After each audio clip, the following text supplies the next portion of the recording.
Good morning, friends from Spectacular Bozeman. The first Rashi in Parshas Korach says, Parsha zu yafa nidreshes b'medrash Rabbi Tanchuma. That the story of Korach, if you want to delve deeper into the various facets of the story, if you study Medrash Tanchuma, you will find great explanations to the story. In the late 80s, the Rebbe took this Rashi and explained why it's the foundation of the entire Parshas Korach. Chassidus explains it's based on Likutei Torah of the Alter Rebbe, which is based on the Arizal, the Holy Ari, Rabbi Isaac Luria, that Korach's foundational rebellion against Moshe and Aaron was that Korach lived in the future.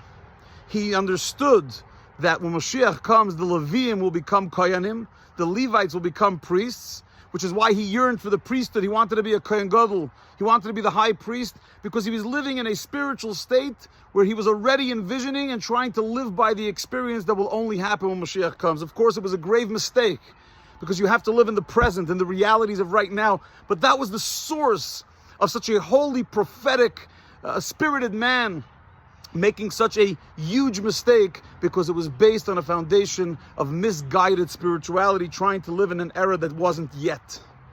But because we understand that that was Korach's inherent yearning and is the source of his rebellion, we can understand what Rashi's saying. Rashi's saying, Parsha Zu, this story, which is so devastating and ended so badly for Korach and those who rebelled against Moshe and Aaron, if you want to look at the Nidreshes, if you want to look at the Drash, you want to look at the homiletical, deeper understanding of why it happened, Yafa, you'll find out that it comes from a place of beauty, of goodness. Because Korach had a very good source for why he was rebelling, but his mistake was the Medrash Rabbi Tanchuma, that he was already trying to live in a state of Tanchuma, of Nechama, which is the comfort that will only come when Mashiach comes. So even Korach, who made such a huge mistake and suffered as a result, there's a way to see Korach from his beautiful core of what was really behind his rebellion. It doesn't change the reality, but it gives us a glimpse, an insight into who he was and how he came to that state.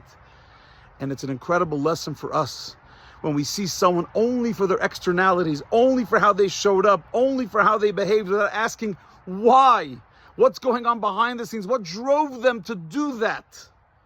What happened in their youth? What did they experience spiritually or not experience spiritually that led them to be in this external phase that seems so out of whack for a Jewish person? But if we dig a little deeper, we will find that indeed there's a story here, and it's worthwhile to go to the pnimiyut, to the essence, to the internal part of the person, not just the chitzoniyut, not just the external factors that play out in what we can see. Let that be internalized, especially as we come on the Rebbe's yard site this coming Sunday, to see the world, to see people from that vantage point. It's better for them, better for us, and better for humanity.